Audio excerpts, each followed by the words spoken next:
Hello అండి అందరికీ. 18 సంవత్సరాల తర్వాత కప్పు కొట్టిన ఆర్సీబీకి ఆ ఆనందం అనేది ఒక్కరోజు కూడా లేకుండా పోయింది. ఎందుకు అంటే ఏదైతే ఈరోజు జరిగిన తొక్కిసలాటలో దాదాపు 11 మంది అభిమానులు ఆర్సీబీ అభిమానులు మృతి చెందడం జరిగింది. అలాగే ఇంకా మరికొంతమంది కూడా గాయపడ్డారు. ఇంకా మృతుల సంఖ్య పెరగడానికి కూడా అవకాశం ఉందన్నమాట. అంటే దీన్ని బట్టి చూస్తే మనం తీవ్రత అంటే 11 మంది మృతి చెందారంటే అక్కడికి అభిమానులు ఏ స్థాయిలో తరలి వచ్చారో మనకు అర్థమైంది. అయితే అక్కడ తీవ్రత స్థాయి కూడా మనకైతే తెలుస్తూ ఉందన్నమాట. దాదాపు 50 మంది కూడా ఇప్పటికీ కూడా హాస్పిటల్లో చికిత్స పొందుతున్నారు.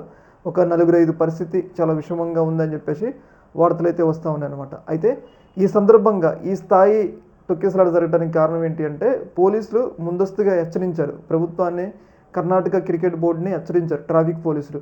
ఒకవేళ మీరు కనుక ఇట్లా నిర్వహించినట్లయితే ఖచ్చితంగా తొక్కిసలాట జరగడానికి అవకాశం ఉంటుంది, మేము పర్మిషన్ ఇవ్వమని చెప్పేసి ఏదైతే పోలీసులు లెటర్ ఇచ్చారు, ముందుగానే పోలీసులు చెప్పారు. అయినా కానీ ఏదైతే ప్రభుత్వం మీద ఒత్తిడి తీసుకొచ్చి సరైన సదుపాయాలు లేకుండా ఈ యొక్క ర్యాలీకి ఏదైతే విక్టరీ ర్యాలీకి అనుమతించారనమాట.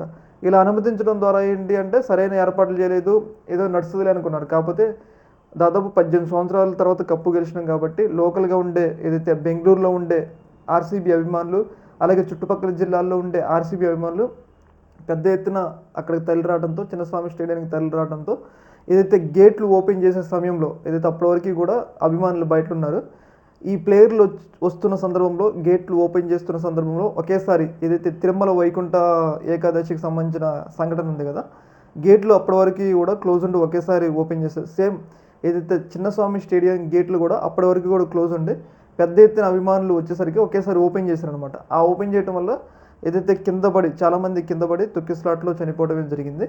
ఇది అంటే సంఘటనకు కారణం. అయితే ముందస్తు హెచ్చరికలు ఉన్నా కానీ దాన్ని పట్టించుకోకుండా ప్రభుత్వం ఒత్తిడి తీసుకొచ్చి పర్మిషన్ ఇవ్వడం, అలాగే మాకు సమయం కావాలి అని చెప్పేసి అధికారులు అడిగారు, సమయం కావాలి, ఇప్పుడు ఏర్పాట్లు చేయడం కోసం పెద్ద ఎత్తున ఎట్లా వస్తారంటే ఆల్రెడీ ప్లేయర్స్కి వేరే వేరే కమిట్మెంట్లు ఉన్నాయి. ఎందుకంటే విదేశ ప్లేయర్లు ఉంటారు కదా, వాళ్ళు వాళ్ళ దేశం వెళ్ళిపోవాలి అని చెప్పేసి వాళ్ళు ప్రయత్నాలు చేస్తారు.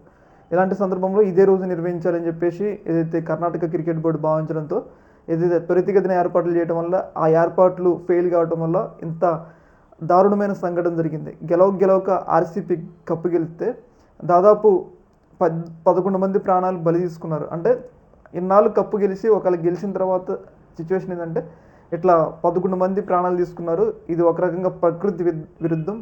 ఆర్సీబీ కప్పు గెలవడం అన్నట్లేదు. కొంతమంది ఆర్సీబీ హేటర్స్, సిఎస్కే వాళ్ళు, ఎస్ఆర్హెచ్ వాళ్ళు మాత్రం ఇది ఆర్సీబీ చూసారు కదా, కప్పు గెలిస్తే ఇలాంటి ప్రకృతి వైవిధ్యమైన పనులు జరుగుతాయి అని చెప్పేసి ఇది ప్రకృతి విరుద్ధం అని చెప్పేసి వాళ్ళైతే ట్రోల్ అయితే చేస్తున్నారు. ఏదేమైనా కానీ ఒక రకంగా ఏంటంటే ఆర్సీబీ ఒకవేళ కప్పు గెలవకపోయినా, నిన్న మ్యాచ్లో ఓడిపోయినా కానీ ఈరోజు ఆ 11 మంది చాలా హ్యాపీగా బతికి ఉండేవాళ్ళు, ఇంత ఘోర సంఘటన జరగబోదు అన్న భిన్న అభిప్రాయాలు అయితే వ్యక్తమవుతా ఉన్నాయి. ముఖ్యంగా అధికారులు వైఫల్యం, ఏదైతే ఒత్తిళ్లు, సరైన ఏర్పాట్లు చేయకపోవడం వల్లే ఇంత దారుణమైన సంఘటన జరిగిందని చెప్పేసి మనకైతే అర్థమవుతుంది. ఈ యొక్క అంశంలో మీ యొక్క అభిప్రాయాన్ని కింద కామెంట్లు తెలియజేయండి. ఓకే మరి, థ్యాంక్ యూ.